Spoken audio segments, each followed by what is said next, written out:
Welcome to the Mike Litton Experience podcast. Mike has over 31 years experience in real estate, finance, and investing. He's passionate about being a father, a teacher, a realtor, an investor, and a leader. Everyone has a story, and our passion is to help them tell it.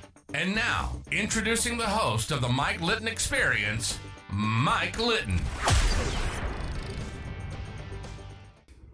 So what can you expect from the Mike Litton Experience? You can expect stories that will inspire, motivate, advice that will sharpen your focus, and expert information on real estate, finance, and market conditions. Gabe Mendez, Dan, thank you so much for being on the Mike Litton Experience. I'm so pumped to have you be on here. This is so cool. I'm so honored. You have no idea. So I'm a huge fan. And I'm excited to get your story. So like we talked about before we hit record, everybody has a story. Our passion is to help them tell it. And what we believe truly with every fiber of our being is people will listen to your life story. And we're going to start with from birth to today. People will hear your life story and they'll connect with you. And it'll inspire and motivate them to do things that they've been putting off, okay? So I cannot thank you enough for being here from the bottom of my heart. And I'm so pumped that you're part of Awaken Church and you were able to go to Pathfinders and all that. My daughter's going to be really excited. So this is cool. So next time I'm there, I'm going to introduce you to her. So she's really awesome. So let's start with where you were born. So I was born and raised here in San Diego. Okay.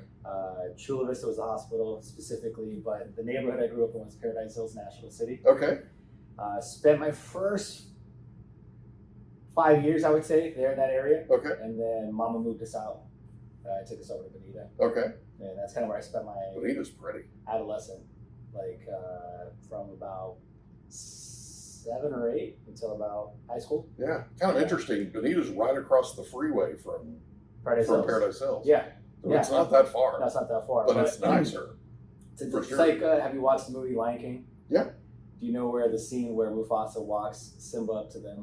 He's like, "What's over there in that dark area?" You know, a couple of friends and I joke around. It's like, "Oh, that's Paradise Hills. You know? Don't go over there." Yeah, you can say that because you were born there, right? Yeah, you grew up there. Yeah, right on Rio, man. It was it's changed a lot, but it shaped a big part of who I am. Yeah. That's cool, man. That's a neat area. I mean, I'm not down on Paradise Hills or anything, but Bonita's a lot prettier. Well, I didn't really see the Paradise when I was younger, Right. but now that I'm growing up selling real estate and I see it, there's actually a lot of beautiful houses that are over there that actually are on a hill where you have a clear view of Coronado, Silver Strand, the water, the sunset. I just sold a home in Paradise Hills for $888,000. Wow. Yeah, but the view was incredible. I'm like, I can't believe this was even up here. It was a hidden gem. So I see why they called it Paradise Hills. Yeah. Because you definitely get the glow from the sun and it's beautiful over there. That's cool. Yeah. So you grew up in Bonita? I would say so. Yeah. I would say Okay. in Bonita. So where'd you go to high school? So I went to high school in Bonita, but I got into a lot of trouble. So Really? yeah, I got into a lot of trouble. You? Yeah.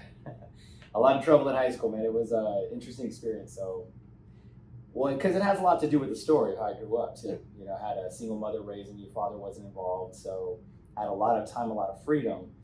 So when you have a lot of time, when you literally no one watching you, from the moment you get dropped off at school until about 4 o'clock in the evening, 5 o'clock. So you're a latchkey kid. I mean, yes, I'm just running around everywhere. Bus takes me home, takes me to school. Mom expected us to go back inside the house and just wait until she got there. And what did they say about idle hands? Idle hands are Devil's Playground. So sure enough, man, the entire city of Bonita and Paradise Hills was our playground, and we got into a lot of trouble back then. So it was a rough couple of years, but to answer the question, it was Bonita. Mm-hmm. Then I went to East Lake. Okay.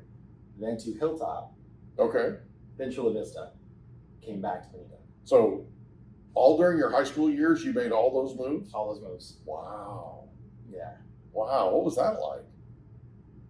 At that time, it was a lot of fun. Was it? It was because I had an opportunity to meet so many cool people. Go to school, it's like you're the new kid, and that feeling of being the new kid there, you have to find who you're hanging out with, and then you find your clique or your group that you want to hang out with, and then that's kind of like, and you multiply that times 4. Yeah. And then you end up having a bunch of friendships everywhere. Oh, that's cool. And that benefited me a lot in the future with real estate. Yeah. So I don't encourage you guys to get in trouble out there, but it's just how it played out, all right? It's just how it played out. Well, I think you probably have always been a people person to an extent. Yeah, well, right? To an extent. Yeah. But it took a lot. I was always the quiet kid up until about 7th or 8th grade. Yeah. And very reserved, single mother, Christian woman, so she was very strict, very reserved. Until about 7th grade, middle school, that's when I just started to find my voice. Yeah. And that's when I had a lot of people around me encourage me to become the class clown, a little more fun, a little more leniency. And then high school is really was like the breakout thing where, jock. Too much fun. Too much fun. Yeah. Too much fun. Yeah. So let me ask you this. What was your favorite thing about growing up in Bonita? I would have to say it was the friendships that I made. Okay. The friendships. So I had a lot of people who went to Bonita High School, even Bonita Middle, that were not from Bonita, but their parents were taking them there for the school district. Yeah. So I met a couple of cool guys. A lot of that going on. Really good. Yeah, a lot of that going on.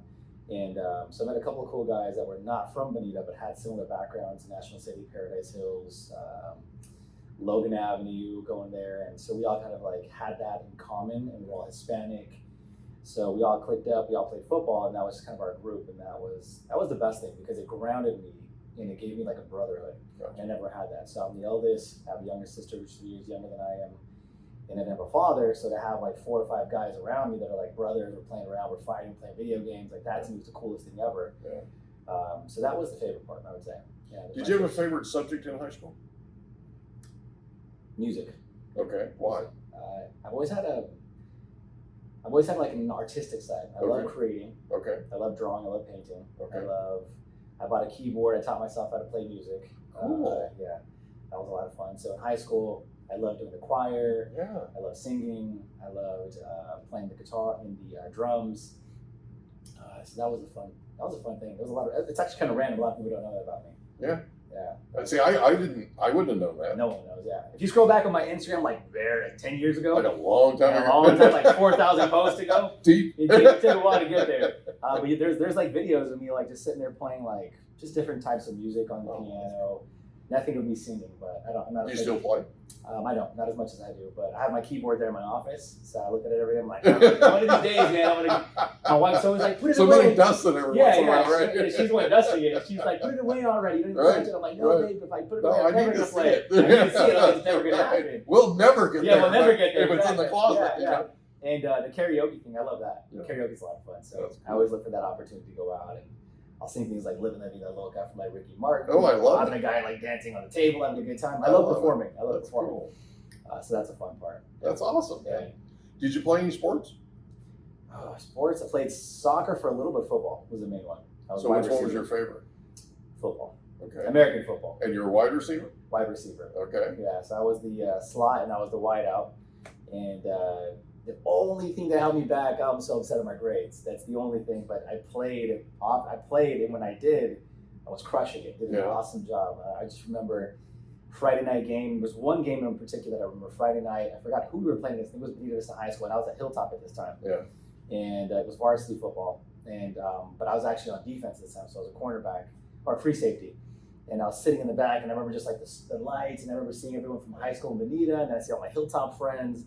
And then my girlfriend who went to Bonita was there, and she was watching me at Hilltop play.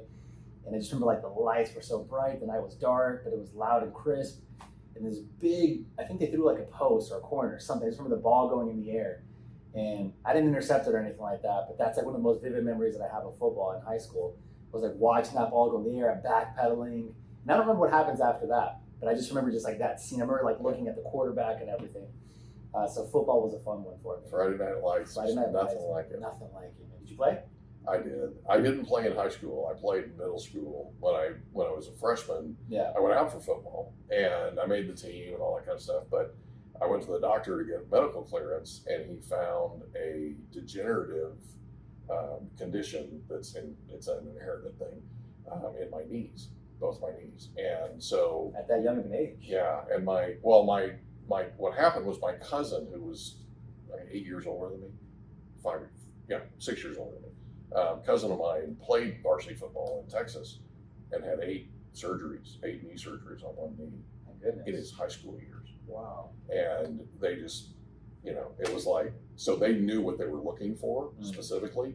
And so he diagnosed me and said he would not clear me. And so I said, well, I'll go to a different doctor. Kind of a bullhead, right? And my mother's like, no, because I have to sign this thing. You're a minor still. I have to sign this, and I'm not signing it. You're not playing. And so I ended up having to figure out some other way. I went out for baseball. I lettered in baseball my freshman year. But I ended up you're a big guy. Yeah, big guy. Yeah. I ended up figuring out a different path, which is weird. But I was farming in Oklahoma with my grandfather for 9 years, and I was back there farming, and my mother would have to register me for school because I was not here to register, and he had to do it a couple weeks before school started. So she went and registered me, and she called me, and she said, I signed you up since you're not in football. I signed you up for an elective. And I said, okay. She said, I signed you up for speech class. And I said, I don't have a problem speaking. I don't have a speech impediment. Yeah. I don't need speech class. Is, right? And she said, well, it's not that, it's public speaking. It's actually public speaking. And I went, okay, well, yeah, right.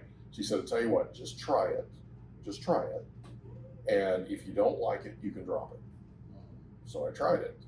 And I didn't know this at the time, but the instructor was actually the coach of the speech and debate team at this high school. And they had won nationals before. He was one of the top in the nation. Wow. No idea, right? And he was just kind of a grumpy old guy to me, right? And so I go there and he asked me to do a speech on Star Wars, which I did. I did a speech on Star Wars. It was a popular thing at the time, did it. And I thought I was terrible, absolutely terrible, right? And I was scared to death and I hated it and the whole thing. Hated getting up in front of people and talking, right? Yeah. And afterwards he said, could you stay after class? First class, did you stay after class? Yeah. So I stay. And he goes, listen, or second class, pardon me. So the first class he assigned me, the second class the next day was when I did the speech. He goes, we have a speech tournament at San Diego State this Saturday. And the bus here leaves here at 7 a.m. I'd love for you to come check it out. If you don't like it, you don't have to be any part of it. But I believe you could be a champion. I believe you could be the best of the best in the nation. And when I graduated, I was in the top one half of 1% of competitive public speakers and debaters nationwide. Yeah. No way. Oh yeah, yeah. Oh my gosh. It was crazy. I was the captain of the debate team my junior and senior year. That's so cool. And and I was the biggest guy in the room every single time. I also had the biggest voice, right? Yeah. But I was the biggest guy in the room every single time, which intimidated people because the people I was debating were small and right? And they got this big guy with the deep voice. Right. You know, so I was a little overpowering, but I was also passionate about what I was doing, and I was absolutely passionate about whatever my position was, and I would win. I was competitive as all get out, right? I would win because I got good at arguing. I got good at speaking in public. I got good at this, and it turned out that it was probably the best thing that my mother could have done for me because I could still walk, right? You know, I probably wouldn't be able to walk as well as I do now if I'd had all that damage to my knees and 8 surgeries and all, right? My cousin's not in such good shape. He's really having a tough time because his knees are killing him because he played football, So as it turned out, it was the best thing for me. I didn't quite take to it at the very beginning, but eventually I'm curious. I love public speaking. Yeah. I can tell that you have a very powerful voice. Like the cadence that you speak, your volume, it's very wholesome and it's very easy to listen to. So I think it makes a lot of sense that you have a podcast that you're on radio because the voice alone is just very captivating. Well, I have a great face for radio. You have a great face too, man. I have a great face for radio. My wife shares that with me every day. She got you good there, dude. But no, the voice is on point. I love it. I got to tell you. So I love the resonance. I love how deep it is. I love how clear you speak, how articulate you are, everything about it. And I was watching some of your Instagram videos. I'm like, this guy has a great voice. And so it makes a lot of sense. I was never on the debate team. I don't know what that's actually like, but I did go through a program called Toastmasters. Are you familiar with them? I love Toastmasters. So Toastmasters, I was introduced to that about 10 years ago. Before I get into that, I want to know, because I'm just curious. They kicked me out. Toastmasters? Yeah, when I go to Toastmasters, they kick me out. Yeah, boy. I'm like, dude, what's up? They're Like, well, compete. here's a subject. Mm-hmm. We want you to speak about it. 30 minutes later, they're like, haha, no, you can't stay here. Why? Will you intimidate our members? Okay. You need to compete. They have a competition coming up. Yeah. It's their international Let's competition go. that's coming up. So I just signed up for it. Let's go. It's the second time I'm doing it. I'm in. Trust me, it's so much fun. And I've been watching these guys online, some of the competitors. And man, just the way they flow around stage and the storytelling and the way they're able to elicit emotion and laughter in like 7 minutes and create an entire story is just so powerful. Yeah. But before I get into that, I want It to takes me 30 minutes to introduce myself. That's a speaker right there. There you go. So question, what would you say is like the top 2 or 3 takeaways from a debate perspective or competitive speech perspective that someone would need? Like, you know, the fundamentals. If someone were to say, hey, what are the top 3 fundamentals in basketball or something like that, Gabe? It's like how you dribble the ball, how you're holding the ball while you shoot. So what would you say that is in debate? Great question. Number 1 is you've got to care. And this took a while for me to. I mean, I literally did thousands of speeches, and I had a situation in Anaheim where the speaker, and this is after school, but the speaker that was supposed to get up and teach for 8 hours got sick, like literally violently ill, 10 minutes before the show. They came to me and said, "You're the only person that knows this material, and we need you to teach for the next 8 hours." With less than 10 minutes notice, and there's thousands of people in this audience. And I thought I was going to lose my mind. I ended up with a panic attack. It was not good. It was one of the worst moments of my life. But in the worst moment of your life, when you are feeling the most panicked and the most just completely out of your body, God shared something with me. It was unbelievable. And it was, you have to care more about those people than you do about you. And your own feelings in that moment. Yep. And immediately the panic went away. I got this amazing feeling of confidence, like just, I don't even know how to explain it. So the number 1 thing is you have to care deeply, more so about those people that are sitting in that audience than you do about yourself. The second thing you have to do is you have to have this just overwhelming passion. Like, I don't know how to explain it. Tony Robbins has it. But it's this overwhelming passion to move people. And the third thing you have to have is sensory acuity. Because you have to be able to read your audience. You can't stand, I don't believe, to be effective, I don't believe you can stand on a stage and talk to people, okay? I believe what you have to do is you have to get down off the stage, be among them, okay? And get a feel for where they're coming from. Because you'll, like, if you've seen this before, where you're sitting and you're talking to somebody, they're just not getting it. Like, they have a question, they're not connecting the dots, they have a question, they're not willing to ask it in front of thousands and thousands of people. Mm-hmm. You with me? But if you go up to them and you talk to them as if they're the only person in the room, right? They will gain the confidence to ask you the question, and then you just repeat it to everybody else, mm-hmm. right? It's like a deal that you make with them, okay? And what they found when I did that speech, that all day thing, was people, like 85% of the people in that room responded to me. They thought of me as a friend when we were done. Wow. Because it wasn't me talking to them, right? So I'll give you an example. I was with a buddy of mine, a client, but a buddy, he's become a good friend, in UTC. We were having breakfast one morning, and we were talking about this property in Carmel Valley that we were going to buy, and he was going to develop. He was going to build 8 houses, beautiful house. So we were going through all the details of the deal, and he just checked out mentally.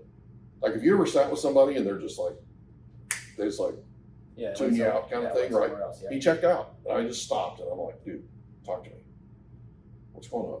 He goes, listen, does you remember our baby? I said, yeah, he's 1 now. He goes, yeah, he just turned 1. He goes, we're worried. I'm like, what are you worried about? He goes, he hasn't spoken in 2 months. I'm like, no, not your kid. When I would call you and talk to you on the speakerphone in your truck, your kid talked more than you did. And he talked baby talk, right? Yeah. But he wanted in on that conversation, right? So I would talk to him over the speakerphone. I'm on my cell phone, right? And I'm literally talking to him over the speakerphone, like, how you doing? You taking good care of mama? How's daddy doing? Is daddy driving okay? Tell daddy to drive safe, right? And I'm asking him questions, and he's in the conversation with me, more so than his dad is, right? And he's like, he hasn't said a thing in 2 months, Mike. We're concerned he might have autism. I'm like, okay, well, let me ask you a question. Because I've got a 25 and 23-year-old at home, right? Or 20, but they're not home. 23-year-olds at home, but the 25-year-olds are in California. But I've raised them, right? And I said, so when you come home, what do you do? And he goes, I give him a hug and a kiss, and I talk to him. I said, okay, well, stop doing that. And he goes, which part, right? And I'm like, well, tell him you love him, right? Give him a hug and a kiss, but don't talk to him anymore. And he goes, what? I said, just ask him questions. I promise you, people are absolutely programmed to answer questions out of the world. If you don't think so, walk up to a toddler that's throwing a fit and ask him, what's wrong? They'll stop, focus. We hope you enjoyed another episode of the Mike Litton Experience. If you did, do us a favor, smash that subscribe button, tell your friends, family, and coworkers about our program, and wherever you get your podcasts, please leave us a rating. It helps us to connect with quality people just like you. And that's a wrap. Another episode of the Mike Litton Experience in the books. Reach out to Mike on Instagram at Litton Realty. Want to meet with Mike? Check out Calendly.com/Rio760.